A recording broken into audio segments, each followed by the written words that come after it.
Ogini ki neche, ogini bu bagi, wero kukwe biada Ramas n'Ọkadimma. Dr Ramas ya biawo, oji ebere webia, ipeputa ndi nọ n'ọrịa na ndị ekere agbụ. Mamuchu, ebe ka ịkwụ ụmụ gị aga ya na di gị mere di gị n'ọkpa. Nwaanyị ibe m ndị amụsụ na amụ agbanọ n'ogbe anyị ekwezikwa na anyị ṅụrụ mmiri tabu iko ifuru ihe mee di m n'ọkpa ya ọ ka ji sị ka anyị kwara gbapụ. Ọ na iru nụba maka Dr Ramas? Dr Ramas eche m ọsọsọ ihe nsọ ka ọ na-eme ya na igozi ihe nsọ. Ọ na-emekwa m ekpere, ngwa gee ntị ka ịnụ. Ramas Center Spiritual Care Foundation ewubego nsuke ekpere nke bụ ọpụlụ iche nke akpọrọ Revelation Temple of Absolute God. Ọ bụ Prophet Dr Ramas Ezeoba Akajiofo Ndigbo Gburgburu wubere ya bụ nsuke ekpere nke na-adịkwa Friday ikpeazụ n'ọnwa ọbụla. Ọ na-amalite n'elekere iri nke ụtụtụ onye bụ ozizi ma kụzibe nkụzi dị iche iche wero na ọkụ elekere isi nke mgbede. Ozugbo na-eweta aka n'elekere asatọ nke ulichi ekpere na-enwuru ọkụ wero na chef olu n'ọnụ. Ekpere asọrọ mgbe ibu onye ụka, mgbe ibu onye omenala, kama gị kwụba aka gị ọtọ. Ebe ọ na-akpọtụ bụ na Ramas Health and Spiritual Care Foundation nke dị n'uru ọfọrọ nri Anọcha Local Government, Anambra State. Ogini ki neche, ogini bu bagi, wero kukwe biada Ramas n'Ọkadimma. Dr Ramas ya biawo, oji ebere webia, ipeputa ndị nọ n'ọrịa na ndị ekere agbụ. Mamuchu, ebe ka ịkwụ ụmụ gị aga ya na di gị mere di gị n'ọkpa. Nwaanyị ibe m ndị amụsụ na amụ agbanọ n'ogbe anyị ekwezikwa na anyị ṅụrụ mmiri tabu iko ifuru ihe mee di m n'ọkpa ya ọ ka ji sị ka anyị kwara gbapụ. Ọ na iru nụba maka Dr Ramas? Dr Ramas eche m ọsọsọ ihe nsọ ka ọ na-eme ya na igozi ihe nsọ. Ọ na-emekwa m ekpere, ngwa gee ntị ka ịnụ. Ramas Center Spiritual Care Foundation ewubego nsuke ekpere nke bụ ọpụlụ. Walk like gentle people. You get me? If you can walk in twos but not discussing or just move in group. Please, we are begging you. Don't look forward that you hold as you are going. To avoid any blockage. To move freely. Gentle people, as are looking at but they will see the training coming out from our behavior. So how I wish you now move. Ogini ki neche, ogini bu bagi, wero kukwe biada Ramas n'Ọkadimma.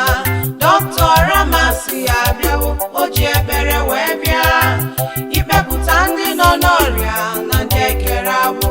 Mamuchu, ebe ka ịkwụ ụmụ gị aga ya na di gị mere di gị n'ọkpa. Nwaanyị ibe m ndị amụsụ na amụ agbanọ n'ogbe anyị ekwezikwa na anyị ṅụrụ mmiri tabu iko ifuru ihe mee di m n'ọkpa ya ọ ka ji sị ka anyị kwara gbapụ. Ọ na iru nụba maka Dr Ramas? Dr Ramas eche m ọsọsọ ihe nsọ ka ọ na-eme ya na igozi ihe nsọ. Ọ na-emekwa m ekpere, ngwa gee ntị ka ịnụ. Ramas Center Spiritual Care Foundation ewubego nsuke ekpere nke bụ ọpụlụ iche nke akpọrọ Revelation Temple of Absolute God. Ọ bụ Prophet Dr Ramas Ezeoba Akajiofo Ndigbo Gburgburu wubere ya bụ nsuke ekpere nke na-adịkwa Friday ikpeazụ n'ọnwa ọbụla. Ọ na-amalite n'elekere iri nke ụtụtụ onye bụ ozizi ma kụzibe nkụzi dị iche iche wero na ọkụ elekere isi nke mgbede. Ozugbo na-eweta aka n'elekere asatọ nke ulichi ekpere na-enwuru ọkụ wero na chef olu n'ọnụ.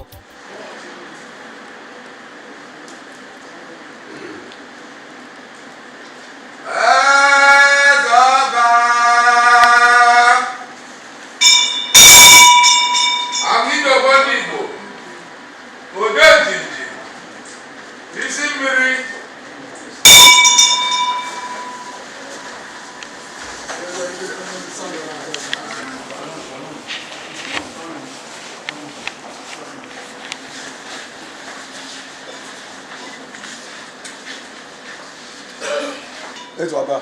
Yes. Akajiofo.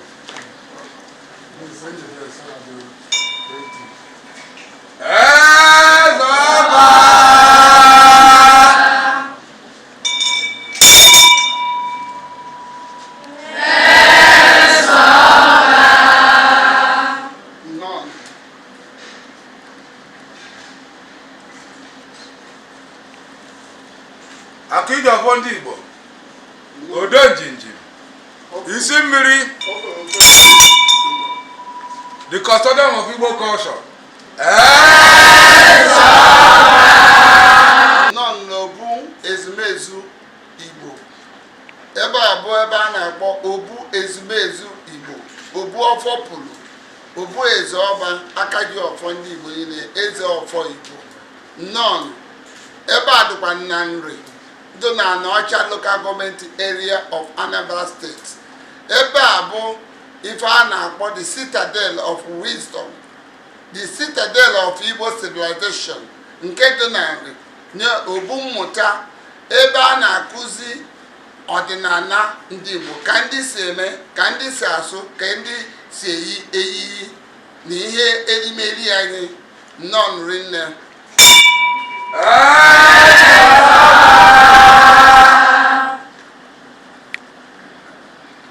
Mụnwa Reverend Father Stephen Echezona, ụkọchukwu nke ụka Katọlik na Awka Diocese, na nhazi nke bishọp anyị Bishọp Paulinus Ezokafọ, onye nke Chineke si n'aka ya wee ziga m ọrụ na St. Augustine Secondary School Ichida dịka manija onye na-ahụ maka ụlọ akwụkwọ ahụ.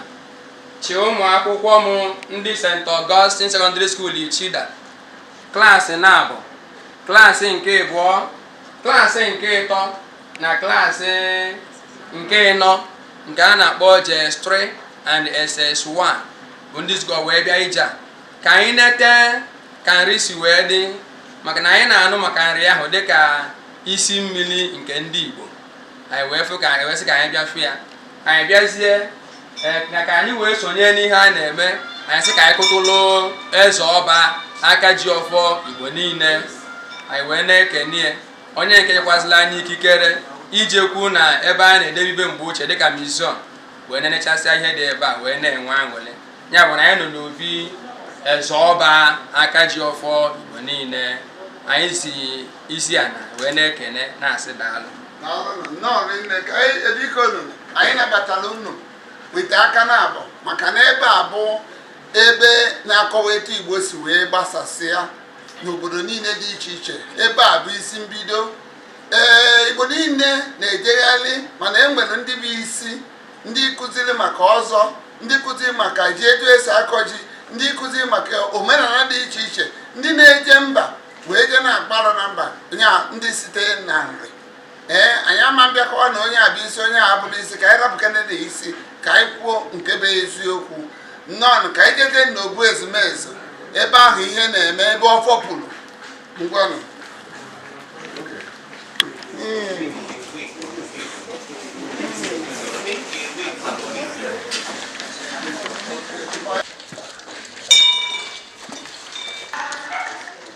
Akajiofo ndị Igbo, odo njinji, isi mmiri,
Akajiofo ndị Igbo, odo njinji, isi mmiri.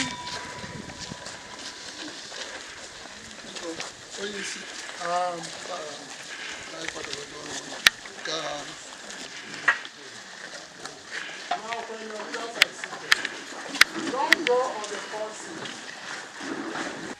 Listen very, very, especially with senior students. Because, and your leaders are here too. So you listen very well, because you're going to do us a project. And if the projects are good, we are going to incorporate it in some of the publications we have. But after you have heard from him, you'll be given time to ask questions. And after you have done a tour of this place, you will be free to ask questions, especially where you are confused, because there are so many things you think are fetish, are pagan, are this, but they are not. So such things you ask the questions here so that you can understand exactly who you are as an Igbo and all the cultural things you need to know. You understand me? Yes. Izumezu Igbo. Our curator at the museum do more on St. Augustine Secondary School, Ichida. Fabiala. Na museum mani. So when you cook na no maka Dr Ramas Okoye Asuzu. Akajiofo Ndigbo. Where's your number? I say abo. Obu ni nwe chance. Can you talk about 10 minutes? So fortunately for us, obo senior hotel in this Fabiala. So we do have bia. Nke aburu mu akwụkwọ izi bịagolo ebe a bọọkwa ito bọọkwa iri ọ na-abịa mgbe na-enye gị ekene etu isi wee in a short period ọ nwanne ụnya ka agwa gị ha iwe nwee ike organize ya iji wee nabata anyị na-enye gị ekene Father Dohe wee bịa bụ the manager of the school na ndị nkụzikwe fa ga na-abịakwa si ete apụọ si ete ọzọ abịa ka fa na-afọ Akajiofo na-enweta ngozi dịka isi wele agọzi ndị ọzọ so na eji m ohere a wee na-asị gị deme n'onu be anyị yeah, thank you a lot so Father ị ga-ekpele anyị ekpele before anyị wee gabazali rukpele anyị ekpele biko dịka anyị si gọọmenti anyị ga-ekpenye n'onu ndị be anyị na Chukwu na nnukwu Igbo n'afa Nna na Nwa na Mmụọ Nsọ Chukwu pụrụ ime ibe niile ekene niile dị ara gị maka na ọ na mmasị gị ka iji mewe ụbọchị tata o wee bụrụ anyị ibe ọ bụrụ anyị ụdị njem unu nwe anyị zọbatara ebe a tata otu n'ime anyị bụ nke mbụ ya ka ọ bụ ibe ele mbe dịka nke mbụ nke ọ bụ ibe anyị na ụmụnne anyị ndị a bido na Ezeoba Akajiofo Igbo niile nke anyị bịanụ na bie anyị wee bịa n'obi ezumezu nakwazi ndị otu ọrụ ya niile ma m nwa ọfa ụkọchukwu na ndị nkụzi ma ụmụ akwụkwọ anyị wee zukọ ka anyị mekọrọ ya dịka ụmụ na n'Igbo bụkwa n'ogu anyị na-ekene n'oge Chineke melie anyị na-asị ideme dịka anyị nọkọgolo ọnụ anyị na-ayọzi gị na mgbe ọbụla anyị gbakọrọ ọ gị bụ isi gị bụkwazi ma ụkwụ ma aka ma ibe niile ewepụ enwere ihe ọzọ anyị emenwu ọ na obiọma ka iji wee mee ka Ezeoba nabata anyị n'obodo ya nwebụ nri nnukwu obodo mgbe anyị si bi ya pụta mgbe ọ bụ na ọnwa unu na-enelo anya mma unu ya bụ ebe a kpọrọ onyinyo Jesu wee dee ibe ni edelu n'enu obe INRI ọ bụrụ ọrụ ego ya bụrụ nri so anyị abịa ka o si wee go desa ọ bụrụ nri ọ bụrụ obodo onunwe anyị bịara ya na ekwe Jesu bụ onye nri anyị ekwughela ọnụ maka na ya bụ isi mmanyite anyị so anyị na-ekene ka iji wee mee ka anyị bee ebe tata na-ayọkwazi ka anyị nọkọrọ ya ọnụ anyị na-Ezeoba na ndị ochie niile nọkwazi ebe a na-ahịọ ka ọ gaala anyị mma na n'ibe anyị na-atụghị n'iru anyị nke anyị enye ọnụ maka na a na-aga na-ene anyị ibe ọnụ ya eme ka ndụ wee dị na onye ọbụla nwetala ọja asị na o wetara ndụ so anyị na-ekene n'ihe na nke anyị were wetara ya na-ayọ ka ị gọzie anyị ọnọkọlị anyị a gọzie Ezeoba gọzie ndị niile bụ nna alụ gọzikwa anyị gọzikwa ụmụ nri niile ka ime ka onye ọbụla bụ ibe ọma na-abịa na ebe anyị batara ebe a bụ ibe ọma ana ọma ka anyị batalụ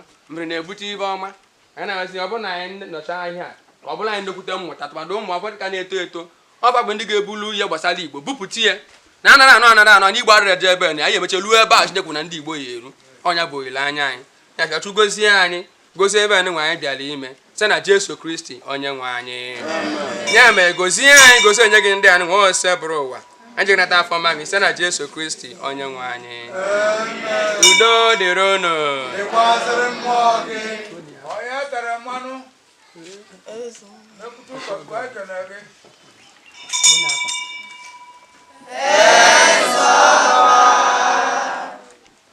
None.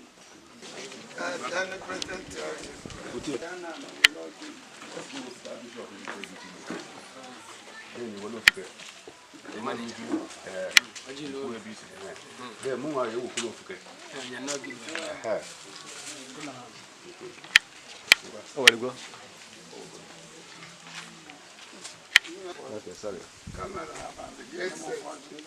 Chikwe Odenigbo 1 of Igbo land.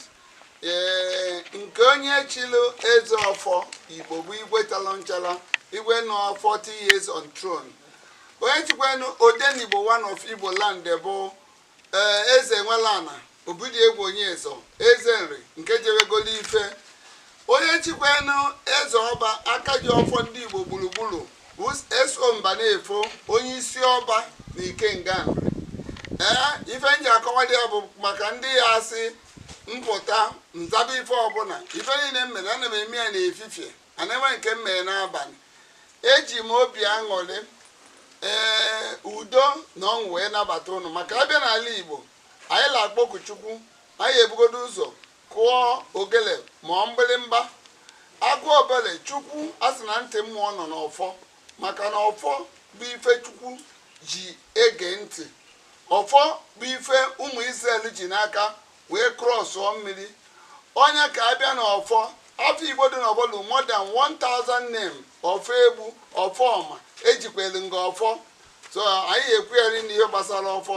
Eji m ọfọ wee nabata unu taa wee sị nnọọ nụrụ nne m ka anyị kpọkụzie Chukwu okike abịa ma nke ndị Igbo.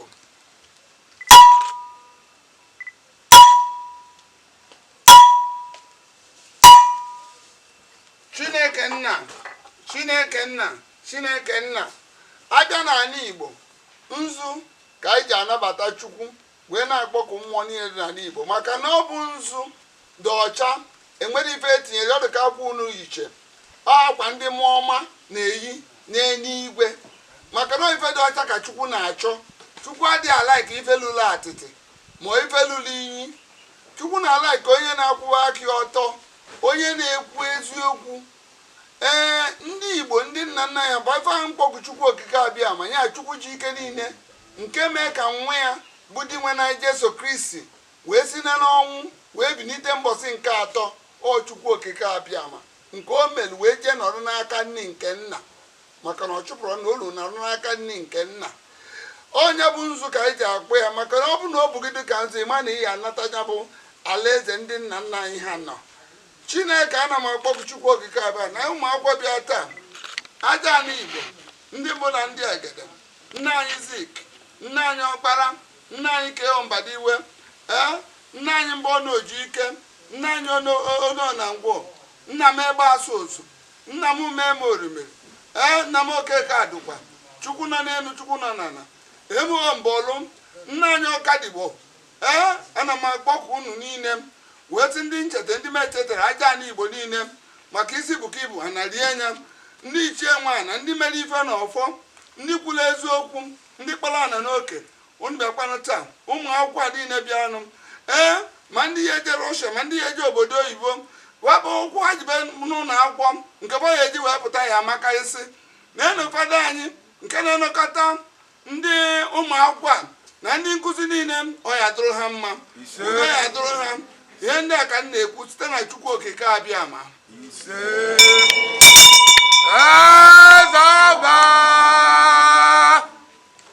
etu a ka anyị na-emekwe. Ọ bụ na anyị wachaa ọjị ọ bụ na anyị tụchaa nzu ife ọzọ ndị Igbo si akpọku Chukwu bụ ọjị. Ọjị bụ osisi bụ nke ndị Igbo ji eriba nke ndị Igbo ji erikọ wee na-asị iro n'onye Igbo o wetara gị ọjị ma na o wetara gị ndụ. N'ala Igbo anyị na-ekwe na ọjị bụ ndụ. So onye Igbo ọbụla ị bịara onye gị ọjị ịma na o nyere gị ndụ. Ọ nkwete nna nna anyị ha kpetere ana ọjị a ka anyị ji akpọkọ ọra mmụọ nọ n'ala Igbo ndị Igbo na ndị egede maka na anyị nwa bụ nna ochie ndị Jews ebe a ka ihe niile bidoro. Awe na-akpọkụ Chukwu okike abịa ma nna dị atọ nna dị ebube ugwu a na-arị atụ egwu ọka aka bi n'igwe nna nọle na ọgọdọ ya na-akpọ n'ala anyanwụ na agbala ezuze na ezi ụna. A sị ma anyị na-akpọkụ gị wee na-akpọkụkwa onye isi ụmụ ọkpa adaọra nna anyị dasọ Maria ijupụta na gracia osebụrụ ụwa nọnyere gị ịdị ngọzi n'etiti Igbo niile adị adị ngọzi mgbe afọ gị ga-eso gbalata nke nwe na-anọchiete ụmụ ọkpọ na-anọchiete ụmụ nwaanyị niile ndị nwere ngọzi afọ mụtalụ Jesu. Anyị na-ekene gị maka na imere anyị ka anyị ji na-efu n'efu, imere anyị ka anyị bụrụ ụmụ nke Chineke, maka na Kraịst kwere anyị nkwa na akwụkwọ nsọ si na onye ọbụla kwetelụnụ na ya kwete n'ihe ọ na-eme, kwete n'eziokwu na ikpe nkwụmọtọ na o so ya bụ nwa nke Chineke. Ana m akpọkụ ya bụ Chineke jike niile ọgọdọ ya na-akpụ n'ala aja anyị Igbo niile ndị bụ na ndị egede ka ị bịakwana ka ị nọnyere anyị n'ụbọchị taa na ihe niile anyị na-eme n'ụbọchị taa na ọ ya gasị elu welele ihe ndị a ka anyị na-ekwu ya lee n'ọfọ ise Ezeoba. N'ala Igbo awacha ọjị a na-eji ajụ Chukwu ajụjụ wee na-akpọ ije a ụmụaka bịara taa ọ bụ ije ọma ka ọ ya abụ. O kwuru yes and amen. Enwere oke nwee nne ya na ije unu bịara amaka oke na nne pụtara ya bụ ọjị Igbo na-ekwu okwu.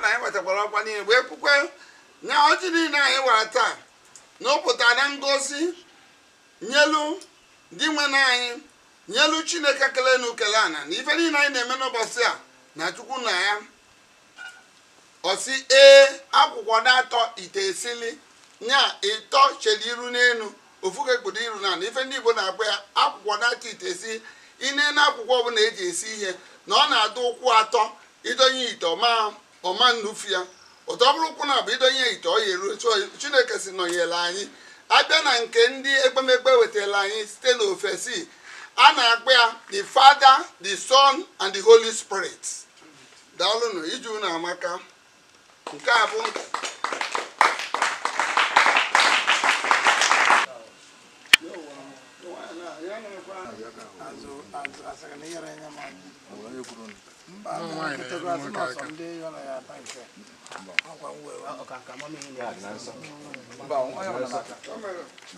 n'ala Igbo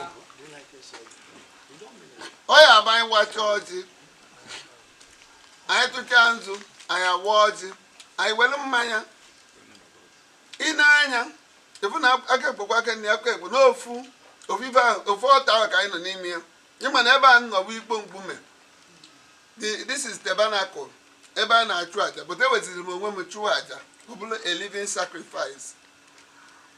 Anyị na-agbapụ ndị nna nna anyị wee na-asị Chineke nna anyị Zik, nna anyị Ọkpara, nna anyị Kee Mbadiwe, nna anyị Memorime, nna anyị Okeke Adụkwa, Adaka Kpulisiri Ikwu, nna anyị Emo Mbọlụba, asị nwoke bịawa nụnụ, ndị mbụ na ndị egede unu gbagotebe aja na nri na Adama, aja na Igbo niile, aja na Ichida, aja na Ọka Ịka, unu bịakwanụ ndị mere ibe n'ọfọ, ndị kwuru okwu n'ọfọ, ọ ya dụrụ unu mma o.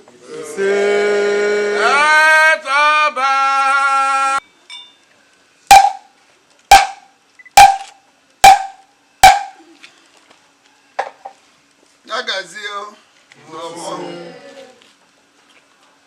nọnụ biko ife anyị nwere oriri na ọṅụṅụ si ka a na-emechazi anya enwe emezi excursion agachazi anọdụ ala enwezi ajụjụ ya ajụ ma ọ bụ na enwetara ajụjụ ajụcha ma emegoro excursion kọwaa ife mmụọ niile na-eme ụfọ tupu anyị maziala ife anyị na-eme.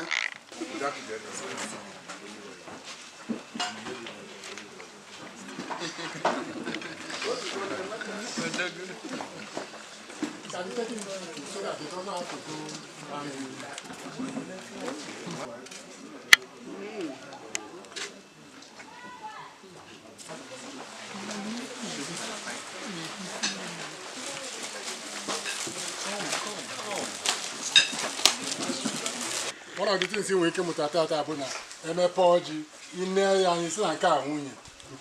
Ime anyị hụ papa gị Amanda, the young shall grow.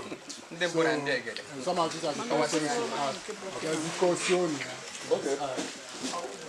So when we have to leave now, one of the quietly, all my father was principal on. So one of the Onwuamaeze Andrew, Ndigbo, Faku never address my daughter and you quietly see the Takwa, you talk about and get through and go to our target, especially here. Others go open space, so you can always cluster around us. Ezeoba Akajiofo Ndigbo Ezeoba Igbo Odenjinji Isimiri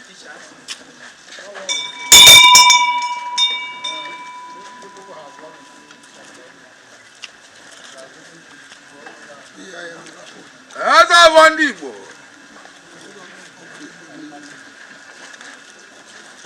Ezeoba Igbo niile Ezeoba Igbo niile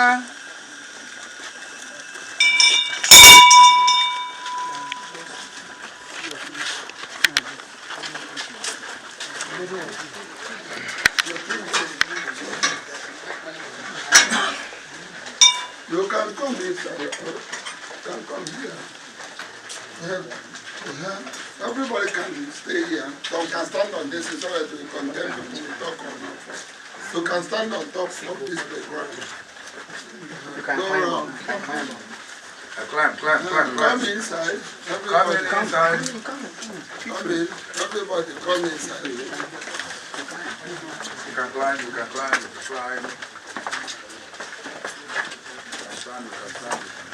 Ezeoba Igbo niile. So. Are you saying come in? More people can come in. Bataban. Yes.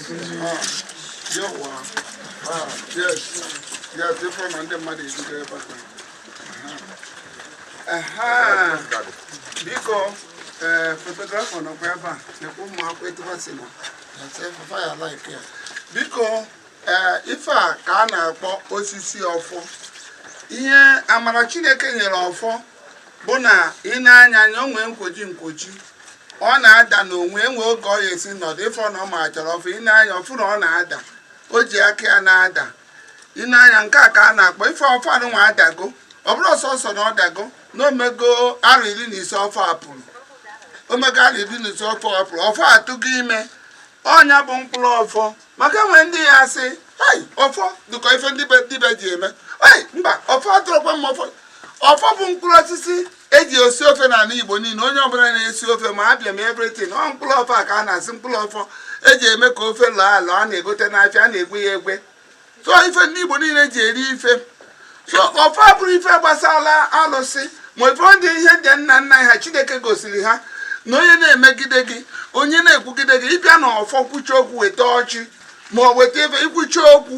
ekwu aha dụ n'ọfọ enwere ife ọbụla bụ mmụọ n'ala Igbo ọfọ ya anọgo n'iru ya mmụọ ọbụla nọ n'ala Igbo bụ ịkpọrọ ya alụsị ome ịkpọrọ ife ọbụla egbere egbe bụ mmụọ maka ndị Igbo ka ndị Rom ife niile ndị Igbo na-eme fa na-enwe afa fa nwere imeji na-represent ife niile ha na-eme dịka etu ndị Rom weta nwee Sacred Heart of Jesus nwee St. Teresa nwee St. Joseph nwee Angel Michael nwee St. Raphael etu a ka ndị Igbo nweta ihe niile secretary that represent the spirits the worship or whatever. This from our forefathers. So for onye kpata ị na-eme onye ife ọsị gị biko ejikwelu nga ọfọ onye Igbo niile ọfọ ị na-anya a na-enye ofe dịka onye ọbụla chọọ mme omenala ma onye ọbụla chọọ a ga-enyegodo gị ọfọ tupu ebidogo etu amụnwa bụ eze ọfọ echiri m echi bụrụ Ezeoba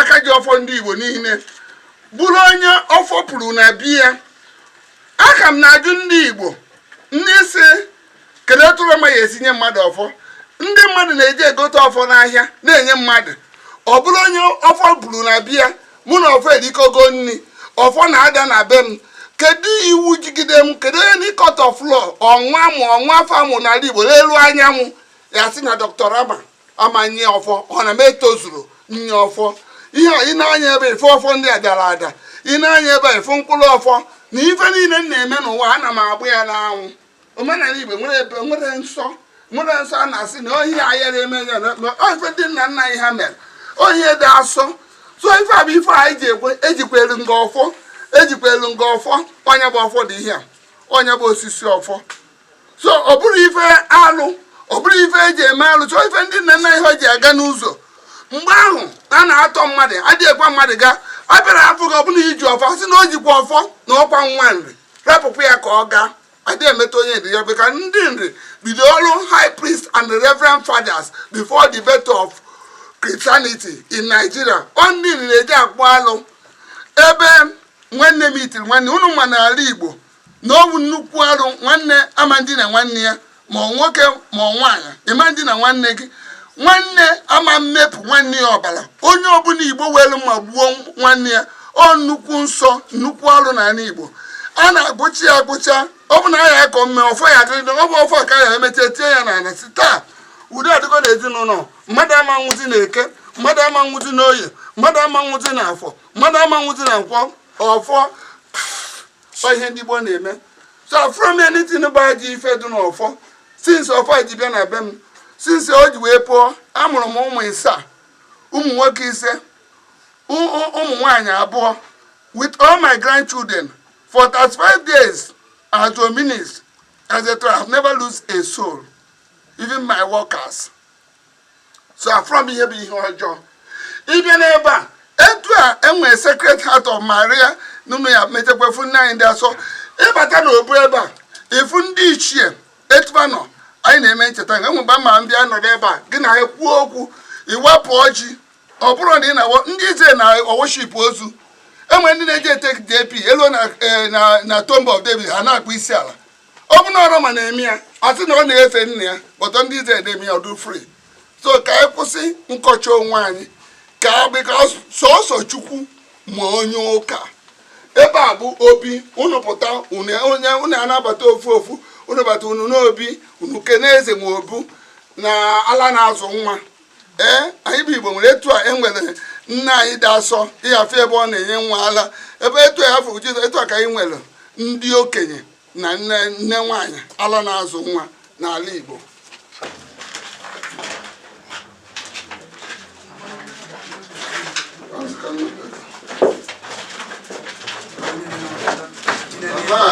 ndị ichie ebe ndị Igbo nwụọ unu ya afọ isi zik unu ya afọ isi aka gị bịa unu ya afọ ogbugbu ndị ichie unu ya afọ nne nwaanyị ana na-azụ nwa unu ya afọ okponsi ka a na-akpọ okponsi eji esebata ndị ichie mfe a ka a na-agba obu ndị Igbo obi Igbo niile ị na-anya ife ụmụ nwaanyị isi ụmụ nwaanyị ndị Igbo niile anyị na-echeta ha ebe a bụrụ alụsị enwere anyị na-egbu ọkụkọ ebe a ọ dị ka museum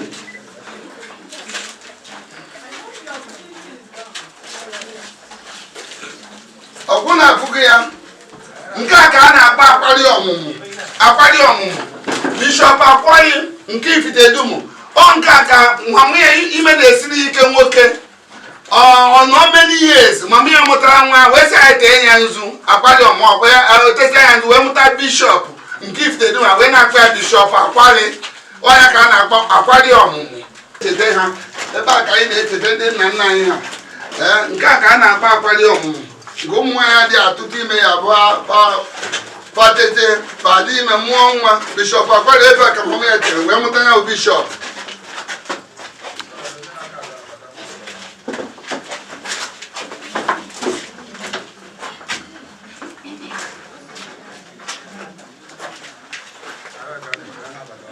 nke a ka a na-akpa akwari ọmụmụ akwari ọmụmụ nke a ka Bishọp Ifitedumu mama ya tere ka ime na-esiri ike o wee mụta ya nya bishọp o ji ya ekwu okwu Chukwu mgbe ọbụla o wee baa ya Bishọp Akwari maka na akwari ka mama ya teche ime siri ike o wee mụta njọ ndị Igbo nwere etufa si akpọku Chineke ọ na-azakwa ha ekpere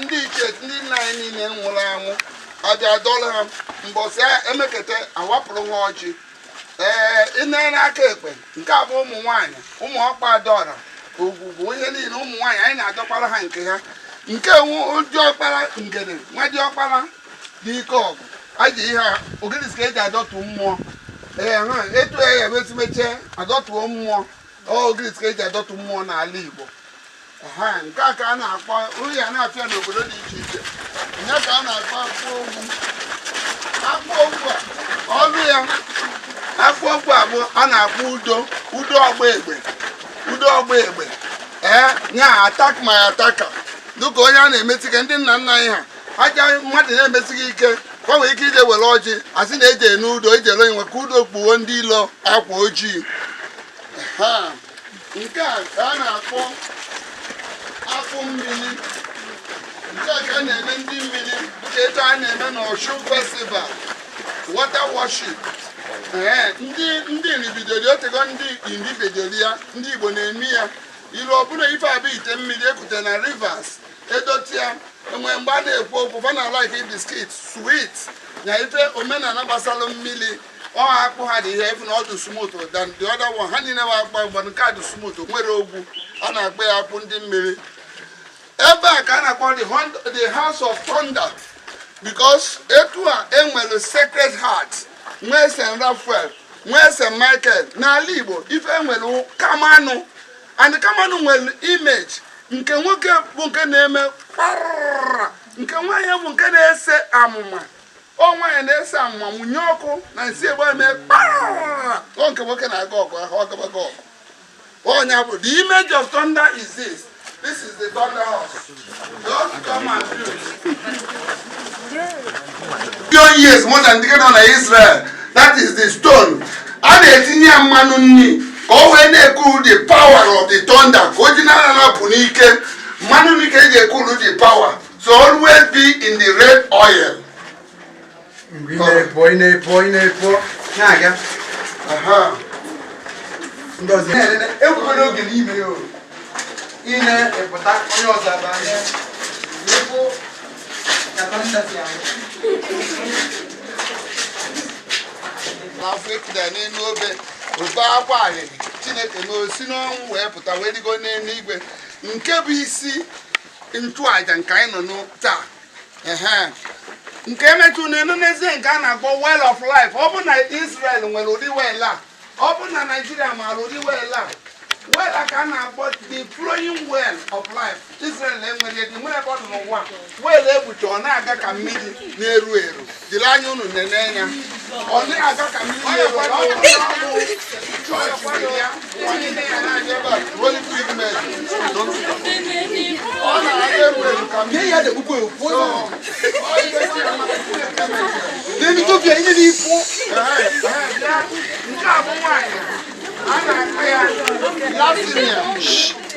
ndị na-enenesi wọd Vishnu the mother of light.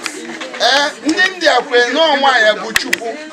Ịma na Igbo na-asụ n'onu n'onu mana akwa ụkwara ọbụla ofu na okwukwe ndị India fasi n'ọnwa ya bụ Chukwu maka na onye bụ nne mụrụ ụwa niile n'ọnwa ya mụrụ ụwa niile na nwoke adịghị amụnwa n'ọnwa ya mụrụ ya n'ọbụ Chineke ma etu ya nwaanyị wee bido nwa ọjọọ ma wee kee ụwa niile. That is the vision, the mother that controls the moon, the side, and everything. The mother of color, the mother they celebrate in New Year, the colors, Lasimia, the mother of India. They don't joke with this mother. India is world power, my atomic energy. 5 years inside religion. But you see, today they are world power.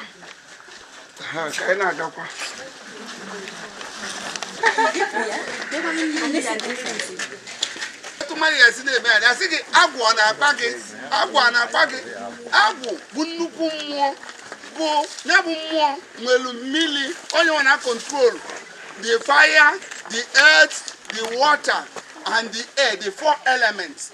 Or if I'm more going to actual love, Ogilis, can I do that? Because I if open him a man passer. Open a big good talk with Lofo, tie good talk with an arm. Can they make Kamado? Say, nah, I want a baggy. But only but I need when you're my choice in a Tom Medibia. No, Tom Bay healer. No, first of all, if I miss the car, what the Agwu. Go in and then one pack I say. And if I Agwu or Gillis, they were told Gillis, am I now? Don't put it to an Israel name because if I'm not Igbo name, funny, don't put them. If I'm not Israel name, funny, we'll all cook them mad in this soon after we ended up buying this. We'll walk them, motherfucker, and make a well water. On the night I had the idea. So on Agwu, only a booty here, only a booty home, but only does it off man, or not what I say give it. But I am my name will Ekwensu. Ekwensu can afford Agwu. On Akoko, and a little Akoko. And make a black when you need it.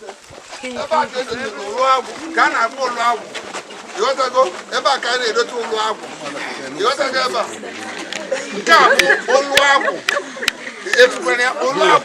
That is the devil. Get you behind me. So in the Africa, I'm a god devil. Then in the Africa, I'm a god devil before the Christian introduction of devil. I need the right and I look pretty hitches. I can't be and image, and I go Kenga, and I go be Buagu. I be an to image the teacher. Ever can never more cocoa. Everything in the Bible, I'm my career. And then we'll be to say when Michael, Saint Teresa, Saint Dominic, Akutana, mobile plastic, Dokotanya, Namunyeli Oko, Eto Ndigbo si amunye Koku, na Nkahane, the only way you can go, everything displayed, and the others accessible. The one can do now, so when I get any mother, so we can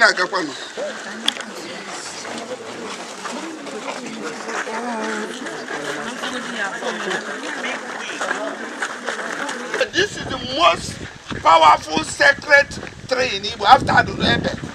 This is the most powerful sacred because never did tell you and so. But Ngwu nyaka papa ojuku bianca na aza anane efu Ngwu.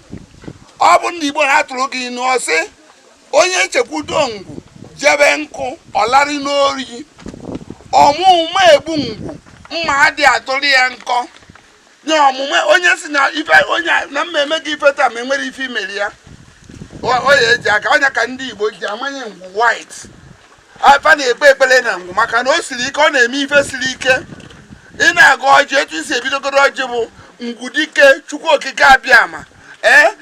Gidi mmiri ezoro aja ada. Ebete igwe tie n'igwe ọ bụrụ ibe ike. Kwendi ọgwụ eji echi ibidokwu okwu ị na-ekwu. Ọ dị ike rinne onye bụ Ngwu dike.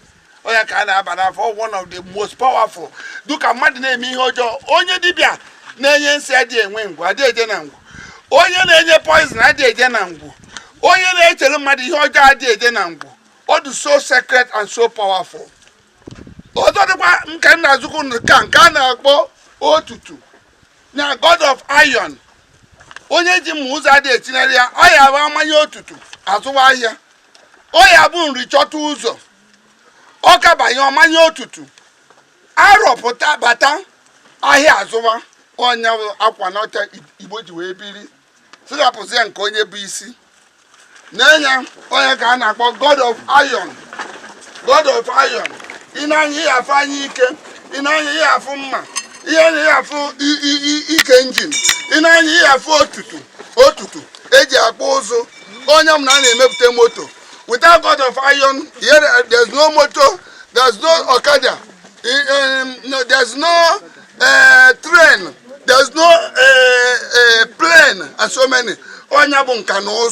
That is God of Iron, otutu. Amanye otutu. Onye God of Iron. If I na-eri bụ mmanụ ni ka a na-awụsị ya. So even in I na-eme the so open. None.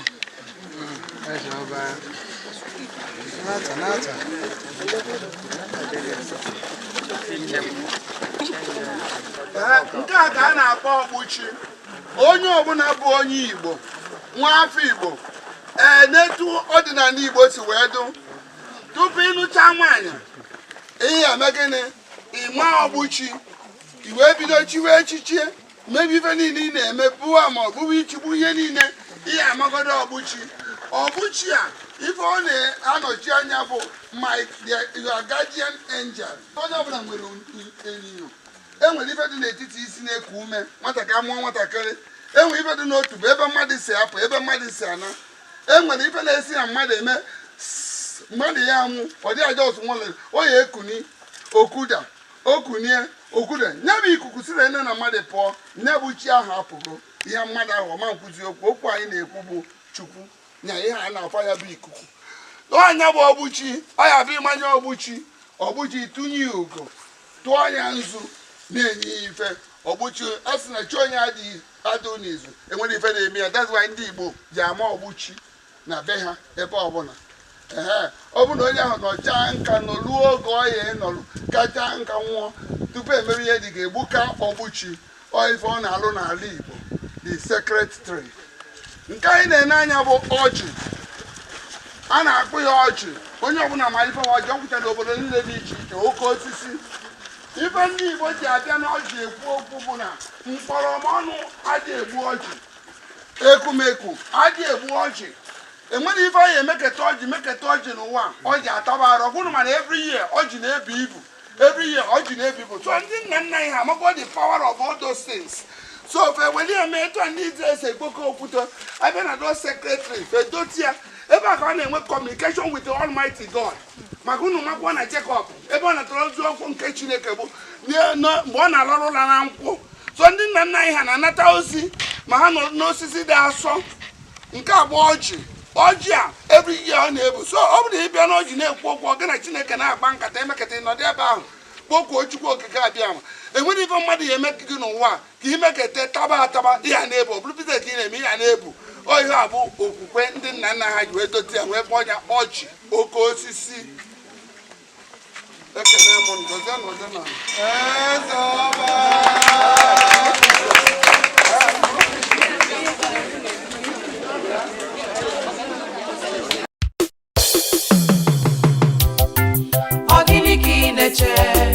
Ogini bụ mkpa gị were okwukwe bịa na Ramas n'ọka dị mma.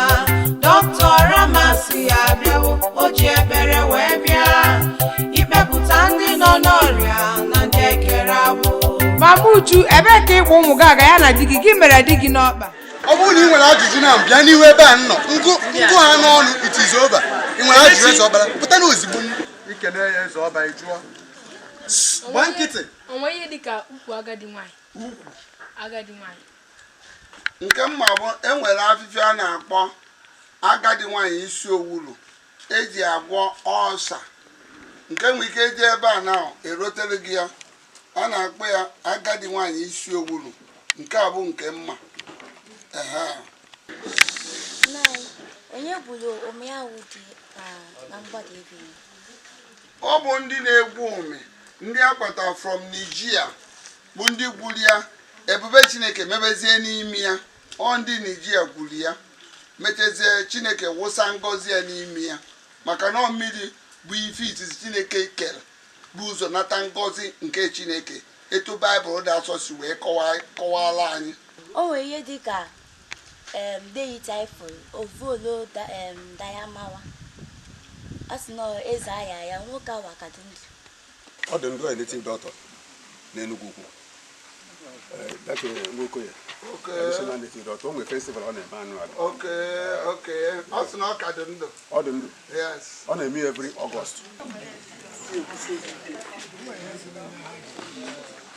Ezeoba ajụjụ mbụ ka nwaanyị a na-emetụ ukwu ọfọ aka.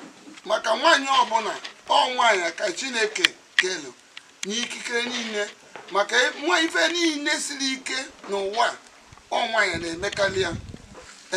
Ọ bụ na nwaanyị adote nsọ n'onwe ya o nwere ike imetụ ukwu ọfọ aka. Nwaanyị na-ejikwu ọfọ. Ụmụ nwaanyị niile na-eme omenala ejidechere ọfọ ha nwetara ọfọ. So ọfọ adịrọ nwaanyị na nsọ na nwaanyị tozuru oke.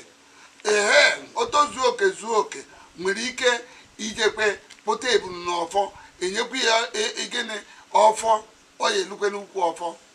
Mmiri aha ifuru ebe a kedu afọ? ife a na-akpọ ya bụ the flowing well na mmiri well omi na-ekwo ekwo dịka mmiri na-aga ije n'ime ana ya a na-akpọ well of life. ebe ahụ a na-eme agwụ ajọ na-esikwa na ya ama onye n'ọrụ bụ ụwa. Yes, ife gbasara agwụ site na agwụ ka a ga-esi jụọ ese dịka tupu alụ ọrụ gị agwụ ma ọ gawa n'ife dị omimi dị n'agwụ asị na ọ bụ onye dị etu a nọrọ gụwa na nna nna gị ha ma ọ n'ikwu nne gị ka onye asị ọ bụ ife dị n'agwụ na-ewepụtasị ife dị omimi dị etu a. Akpụ ọkpụma dugogwo gị na-akpụ eduga m ụnụ na-akpụ ogwu dugogwo ụnụ na-akpụ mmiri ọnyawa akpụ ogwu ka nke a kpọrọ udo ọgba egbe. Akpụ nke ọzọ dị arụ ya dosirili werele nye arụ ya enwere ogwudu na ya ka a na-akpọ akpụ ndị mmiri enwere akpụ ọya ka ndị gara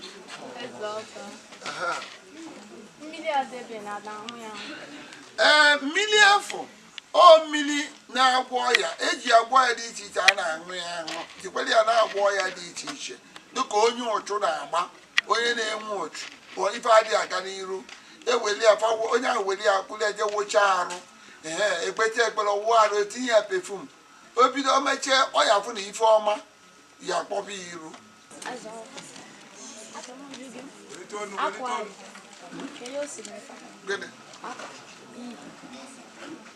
Akwa m nke m nwaanyị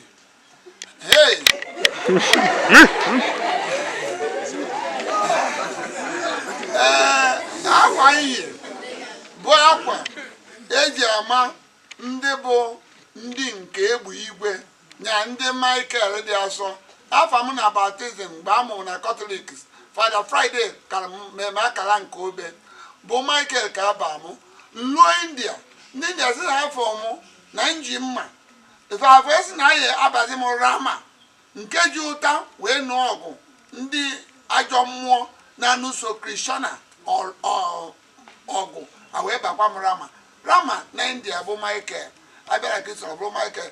Taa nziwezi na mma edugharị unu wee yile akwa egbe igwe maka red ka eji ama egbe igwe Michael nya mmụọ na-achọ ọkụ mmụọ na-eji mma eji ọkụ. Ka m jụkwa na mgbe a na-agagharị ihe na-agba m n'uche bụ kedu ka isi nweta isi a niile ka ọ na ịbịara ha kwụrụ n'ọfịa ị na-epe ike ha ka ije weta ha akụwa ha akụwa ka mmanya na ọgụnwa bụ the history bido lie ka ọ dịbu ịbịazi ebe a na-epe ike nwamba ọ bụ na ọ dịbu ebe a i wee kwata ịma na ha ọ dị egwu mana ọ bụrụ na ọ dịburu ebe a gụnwa akụwazi anya ịma na enwere world of knowledge dị egwu ọ ga nchọsa ka njụma ka ụmụazị makwuo maka emeche na ije n'ọfịa ọbụla efu ya. Ekene dịle gị ajụjụ gị gosi na ị nwere amamife dịka onye etelu mmanụ. Ajụjụ gị adị ife dị omimi mmụọ na onwe m ọ dịkwa m egwu maka na mgbe m lata 2001 ka m bịa goo nwa obere ọfịa si n'ebe a ka m meji wee melu museum mmadụ niile ya abịa n'afịa maka ọ bụrụ ife mmeli ya bụ na ọ ya abụ ọfịa alụsị na ọ bụ ọfịa museum ya bụ University of Nigeria abịago Methodist School of Umuahia abịago College of Education Nsugbe abịago ndị fada school ndị fada dị iche iche abịago ebe a na-amụ ememe were ife ọmụmụ ya ka m bara nwoke na-aba ebe ọbụla nwaanyị na-aba ebe ọbụla abịa ngọcha na mpụta ụtụ nke m pụtara mfu osisi bụ ana ya mụ ama mma ife ọbụ emekọta ofe oke bịasị m ma makwara osisi dị etu a ma egbupụkwene ya n'ohie dị etu a ị na-anya osisi niile a enwe nke na 20 years n'ebe a nke m amara na onwe ndị nri osisi goro enwere ụdala kwụ ebe a nsị na ọ kpuchiri ụzọ afụkwara m ụdala ebe a nsị na ebe ọkwa atụrụ na mma ụfọdụ ka nri osisi kwụ enwe akwa ojikwu na-agbakwu ebe a mfụ na ebe ọkwa atụrụ mma ewepụkwere m ya so ife a ji aka ya egbu sọsọ ife m ji eweta na ofube onye eze bụ Ogbu Udena o nwere ofu onye eze m bịa wee sị na tupu m na-esi bi ya apụ na onye were ọgbụ a nye m wee nye m si na m butere ya ngozi na mkpetere ya ekpere onye nwe nnukwu ngozi dị egwu na ọgbụ a m ji ekunye ya na be m na ojebe ogbenye na ọgbụ ọgaranya sọsọ ya ife nsi n'Enugu steeti wee weta wee kwuo ebe a ọgbụ a dị ebe a ya na ndị ọzọ pụrụ onwe ha ife ji aka ya egbu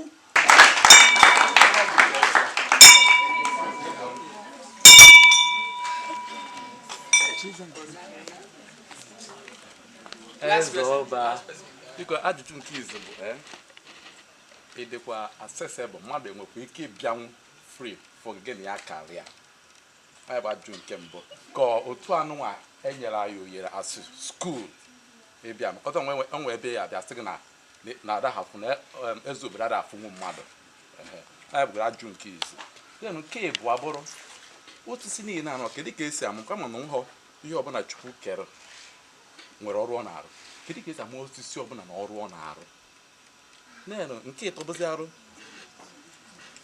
abịa ọ na-abụ m na ọwụdị ndị ụmụ ikorobịa ibe m ifere asaa na-abụ n'anya mee gị edufe gị ụzọ bizon kedu ihe bụ omenala maka anyị mana omenala ndị soro ebu people ways of what life ka esi enyi ozu ka esi agba akwụkwọ pete ya n'eze mmadụ na-eme arụ dị iche iche ikwu omegịnị ọsụnwa ndị oke ụka na unu eme gịnị eburu bịa ha chọrọ nke kọgodoro ihe dị iche ọfụma omenala na ọda tins mmadụ na mgbake mmadụ ike taa gị na-emegharị ọrụ ọsịgị ọ tụọ gị na-arụsị omega akịrị mgbawa isi a sị na ebe a nnọkwa na a na-akpọ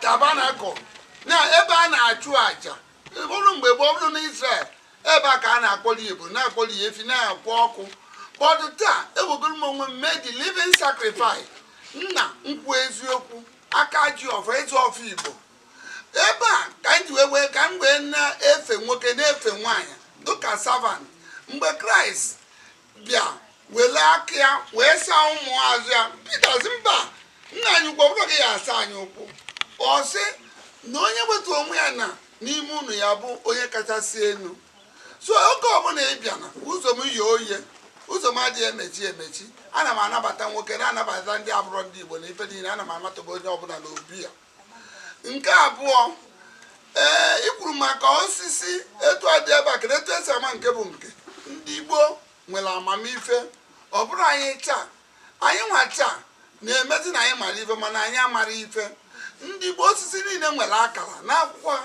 enwere nke dị ka okpuru obi ihe niile dị na ha nwetara akara ozi niile anyị kwuru dịka etu a nke a bụ egbu ọ na-agwọ typhoid and malaria ọ bụ na typhoid injection adịghị alụ ọdụ iweta akwụkwọ egbu weta mgbakana ego were mmanya mgbọ ma ọ were mmiri sie ya ịṅụọ ya bụragodu kelife a na-akpọ ya jaundice nya ịba ọcha n'anya ịṅụ akwụkwọ egbu ọ ya ewupie ma na mbọ Chineke nyere ihe niile a ike dị iche iche dịka ọ bụ na-atụ mmiri ọcha nwaanyị adịghị atụ ime enwe etu ya esi weli mgbọrọgwụ ekpechie ekpere nye ya afọ ya usuchi dị dupu niile pụta na-arụ ya emepe ọtụrụ ibe dịka etu akwụkwọ ọjị dị onye uchu gbara iwere akwụkwọ ọjị tinye na mmiri o were ya sacha arụ onye dịka onugoro ọcha ya filita mmiri a were ya saa arụ ọ na-ewepụ ụchụ so Chineke nyere ife osisi niile na akwụkwọ niile ike dị iche iche nọọ etu onye si malụ ebe onye matara maka ofu onye nwere ike ịmachanwu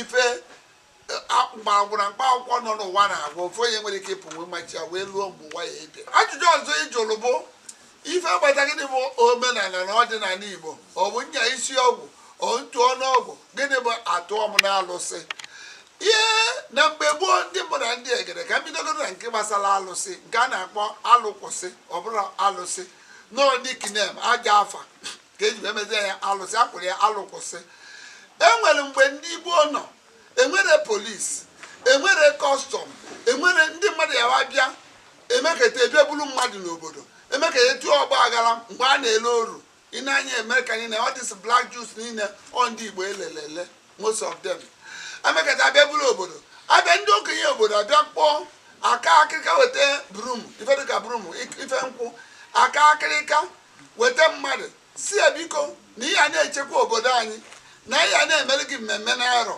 ọ bụ na onye ọbụla bụ onye si Yoruba ya bịa ebe a mbụ onye Igbo tigbuo ya akacha akịrịka eweli ya onye ọbụla weta nke ọmaala mkpara akwụkwọ niile ọmaala eweli ya wee tinye n'ala onye ahụ enwere ike tinye ya na ndụ emechasị chewe obodo nche so ife ndị Igbo mere were ife na-echi obodo maka enwere polisi mgbe aka a na-eme aka karịa aka ọ na-alụ aka karịa aka ya gbajie aka a na-abịa ebu mmadụ a na-ele n'oru a na-atọ ntọ ọ bụrụ taa ka ntọ bidoro onye ka eji wee wetazie alụkwụsị nya ife a na-akpa ya alụkwụsị alụkwụ metezie ka ndị iti na ndị si obodo oyibo bata kpọzie ya ndị dị isi ya mara asụ oyibo adịghị adị igbo na-emere ndị ọcha intebit akpọzi anya alụsị ndị ife obodo ji echekwala onwe ha olu ka ndị gboo nwụchazịla ndị ọgbara ọfụ eweziela azị nji wee na-emegide mmadụ ibe ha gị na-emegharị ya atụọ gị na alụsị kpọdụ matakwa na ọdụ n'iwu gọọmenti dụndụ n'iwu steeti lọọ na ime mmekọta were mmadụ jee tụọ na alụsị na-emere gị onye ọbụla ịtụrụ na alụsị were gị wepụ polisi ị agakwa nga ị aga nga ọ bụrụ ezigbo ihe n'ọwụ ajọ omume tụọ mmadụ na-atụọ mmadụ na-atụ ọ mgbe gboo ka ọ ya mmadụ bịa na-arụ gị n'ihe n'ike o jide gị ụgwọ ekwere akwụ ije na alụsị agba onye ahụ iji onye ụgwọ ọ bụ na iji ụgwọ kwụọ ọnya isi na ijiri ese mgbugbo gbapụ nsị egbe gbapụ egbe alụsị ahụ eje ụgwọ ahụ o jidezu onye ahụ onye abịa kwụọ dọbụl onye eji ama na alụsị dị ike mgbe alụsị dị ile ọ bụrụ ọkịta ụmụaka ebeluchegwa alụsị fati na naijiria nwaanyị fe ejebe na alụ kwụsị ọ bụrụ anaghị eme ya emetụ ọ bụ ndị etumọnụ ibe gbasara ọdịnala na omenala igbo bụ ka ndị si asụ ka ndị si eji ka ekike ndị si eke omenala ndị ekpemekpe ndị mana ekpemekpe igbo dịka etu nna anyị fasi wee kwuo okwu bụ onye ọbụla bụ dibịa etu esi agwọ ya ihe ama etu esi agwọ ike tupu dọkịta enwe dọkịta oyibo ọ dibịa ka ama nwa ụmụazụ kraịst ofu onye bụ luk izebilo ọ dibịa ka ọ bụ kraịst ekwugwu na ọ dibịa kpọkwuo ya na ọwụ nna ekwensu nye ka o ji achụpụ ajọ mmụọ baịbụl mekọwara anyị ọfụma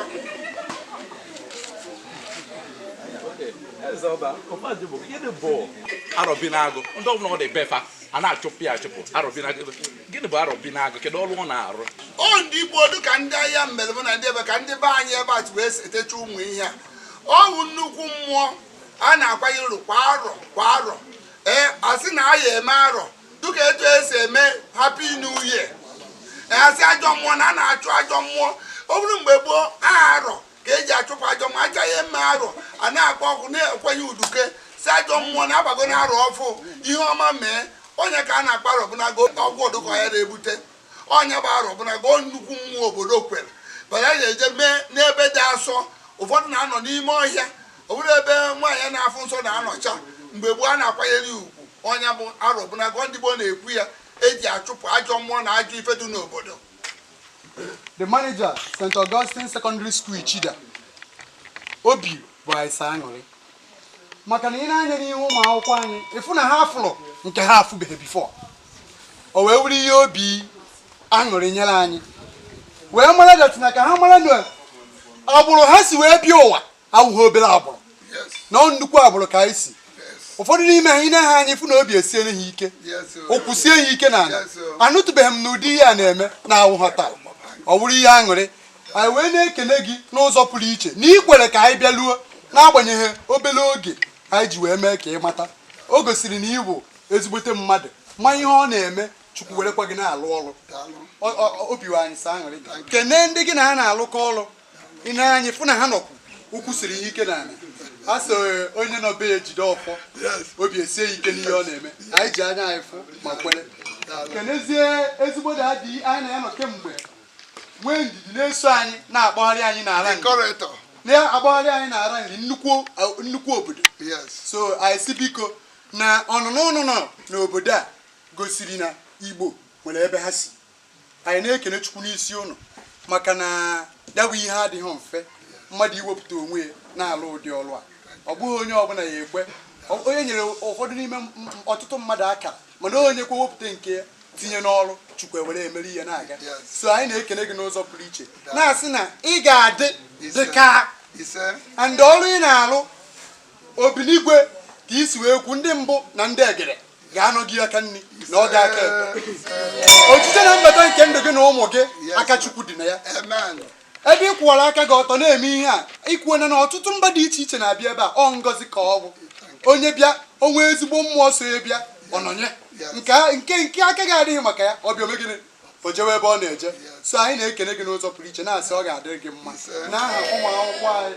na onye isi anyị Reverend Father Stephen Echezona na our VD Akad na ndị nkụzi ndị ọzọ n'ebe a ka anyị ji na-asị ụnụ deme daalụ kene gị na ọjị chọrọ anyị na ọ dịghị izi anyị kwesịrị iji eji bịa mana anyị bịara enye anyị enye ihe anyị na-ekwu na onye ọbụla anyị liri ebe a ga-edozi anyị ahụ mekwuo ndị ọbụla ha na-anakpatawa n'aha Jizọs mgbe ị na-ekwu okwu isi Luke achị ọchị ọmụ Luke isi na oke dibịa isi gị mechie ọnụ mechie ọnụ anyị na-ekene ụlọ na-asị ụlọ na-eme daalụ Chukwu gọziela anyị tụọ eze ọba ịkwụrụ ọtọ anyị etuo ya ka na Ndigbo ya na ndị Ichida bịara ya ihe m na-ekwu nke anyị ga-esi na nke ikpeazụ anyị tụọ ya anyị ekenezie fere aka wee na-eme gịnị na-apụ so ma onyinye ọjị o nyere anyị ma anyị nyara magara n'otu ma pịa nwata m ihe niile ịgbakọ ekele niile anyị tinye n'eze ọba nke ikpeazụ anyị eti anya na-apụ mgbata ori eze ọba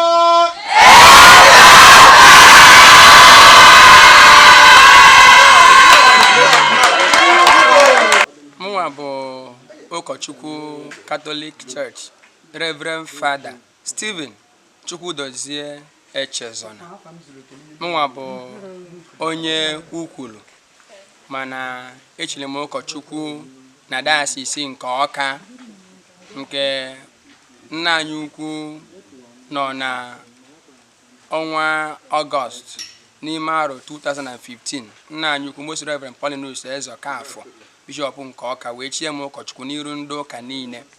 Kemgbe ahụ na-alụ ọrụ n'oge nwa wee zite m ịlụ ọrụ na St. Augustine Secondary School Ichida bụ na akwụkwọ kanọ arọ nke ịsatụ ya kịta nwetebere nnukwu aka obidolu o wee masị anyị dịka ụlọ akwụkwọ a na-afụ eto ụlọ akwụkwọ abụrụ sọọsọ Ichida na-agụ na ihe bịala ebe a nụnwa na-agụ na ya bụrụ nnukwu ibu ndị agụrụ nụ ya ndị adazi enu nụ ya ndị adazi anị nọ ya ndị adazi nnukwu nọ ya ndị ọka etiti nọ ya ndị azụ Igbo nọ ya ndị Igbo ukwu nọ ya ọtụtụ ebe dịgasị ibin nne obi nọkwu na ya tinyeze ndị Ichida anyị so na anyị niile ezukọrọ ọ na ihe amụmụ ihe ahụ nke ndị Igbo na-akpọ Excursion ka anyị ji wee bịa n'ebe anụnwa na nke Ezeoba Akajiofo na ana Igbo gburugburu nke bụ onye nri anyị wee bịa na nri na obie wee kpọrọ anyị bịa na obi ezumezu ebe a ka wee nwee ike kụziela anyị ọtụtụ ife ya na Excursion nke ndị Igbo na-akpọ ọmụmụ ihe na nnete ibe nke anyị bịara dutere anyị ebe n'ụbọchị nke taata.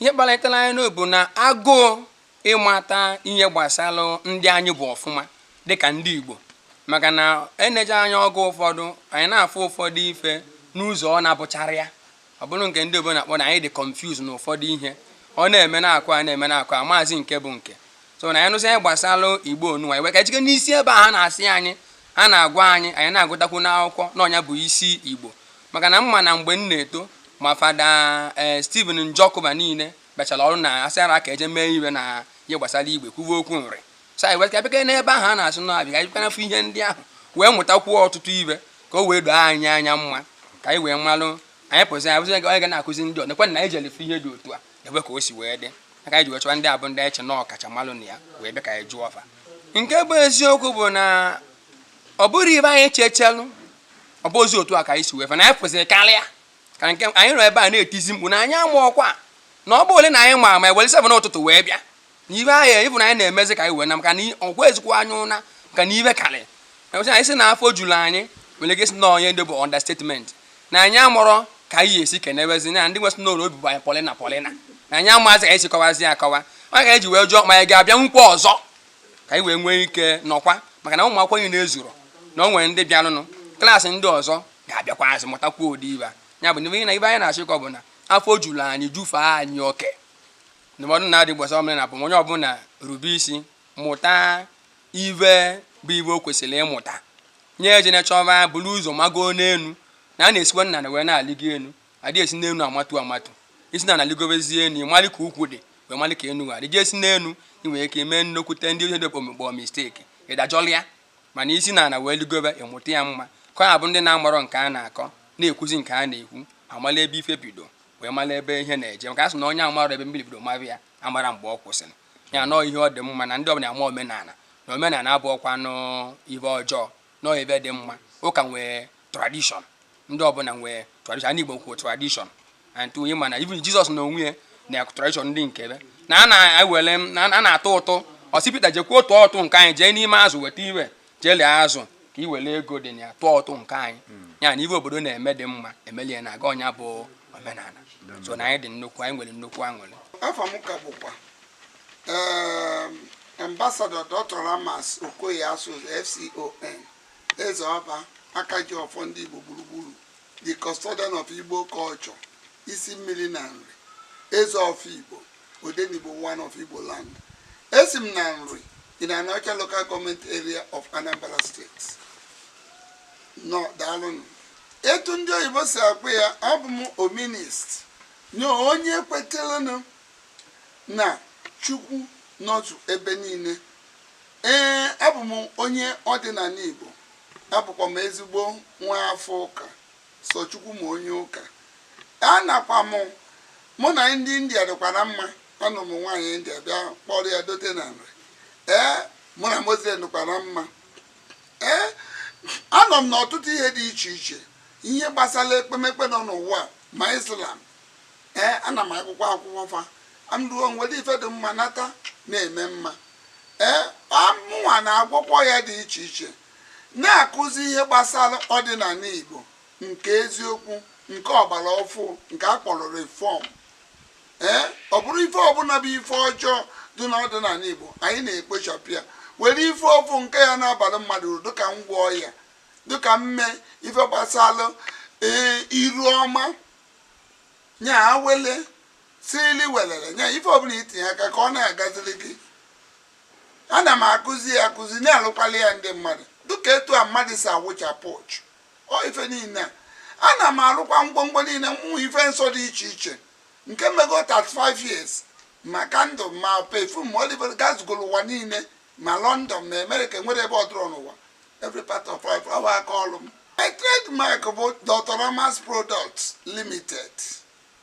Ọdụ n'ụwa niile n'ụdị dị iche iche. A na-arụkwa ọrụ now the best seller all over the world since that 5 years. Afọ eji aga n'ụzọ, aga amalụ adụrọkwa n'ofere.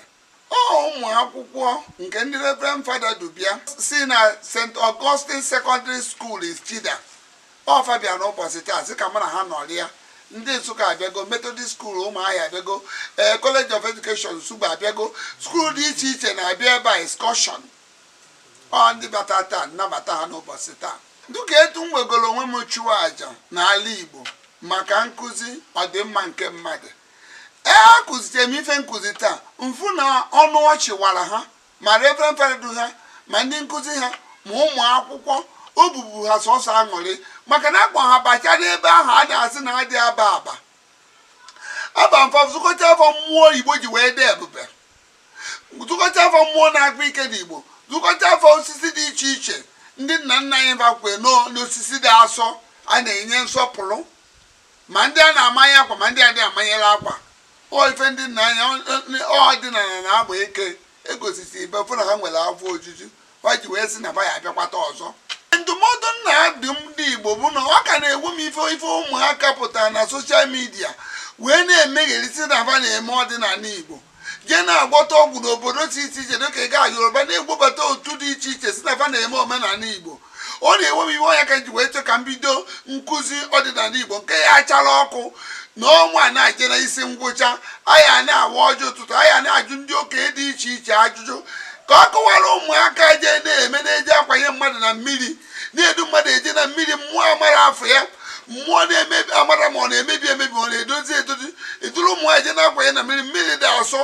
Enwere etu esi eje mmiri, ma ọ dụrụ mmadụ je na-eme oke ite, imejọ oke ite dobe ya na mba, mbọzọ ya akụ aka, mbọzọ ya ewe mmadụ yere ama, gị na nwunye gị na ọ na mere ọkwụgbuo oge trela adagbuo moto, isi na ị na-eme oke ite. Gwa ndị mmadụ ife anyị ewepụ aka enwe n'oge tupu ọghọ aka mmadụ. Omenala Igbo abụrụ nje bute ike, mbute ajọ ọgwụ, ego ọbara adụrọ mma, ego anya mmiri akwa bụdoro mma, ogbu nwata mgbe ndụ na-atọ ụtọ. Nke ihe solo Igbo na onye nwatakịrị nwoke na-emekwa ihe ahụ ji onye ya na-ekwu na ọ bụ na kama odogwu amaghị m dịka odogwu ife ike mee tụfie akwa. mmadụ kpatara akụ oliri ya, mmadụ katara n'ụlọ ndị ya, mmadụ kpatara akụ moto debe onye na onwe ya na nwunye ya. Kedu ụlọ ọbalụ? Nwere ụlọ ọbalụ. Onye ka anyị ji wee pụta ka anyị gwuo ụmụaka fa wepụ aka enwe n'ofe tupu ọgha aka mmadụ. Anyị okenye adị anọ n'ụlọ ewu amụọ n'ọgbọrị. Gọvanọ anyị bụ Solution Prọfesọ Chukwuma Soludo, His Excellency, iwe na-ewokwukwu ya maka ihe ọ na-afụ. Ọ bụrụ ọsọ nke ọ na-ewu onye ọbụla ife anyị na-afụ na soshal midia. Nyafe ife ya akwụsịlịlị.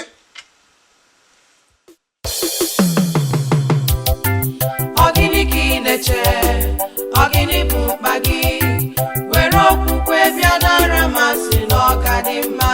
Dr Ramas ya bịawo, o ji ekpere wee bịa ikpepụta ndị nọ n'ọrịa na ndị ekere agbụ. Mama Uju, ebee ka ịkpọ ụmụ gị aga ya na di gị mere di gị n'ọkpa? Nwaanyị ibe m, ndị amụsụ na ụmụ agbọghọ n'ogbe anyị ekwezikwa na anyị ṅụrụ mmiri tabu iko. Ifuru ihe mee di m n'ọkpa ya ọ ka ji sị ka anyị kwara gbapụ. Ọ na iru nụba maka Dr Ramas?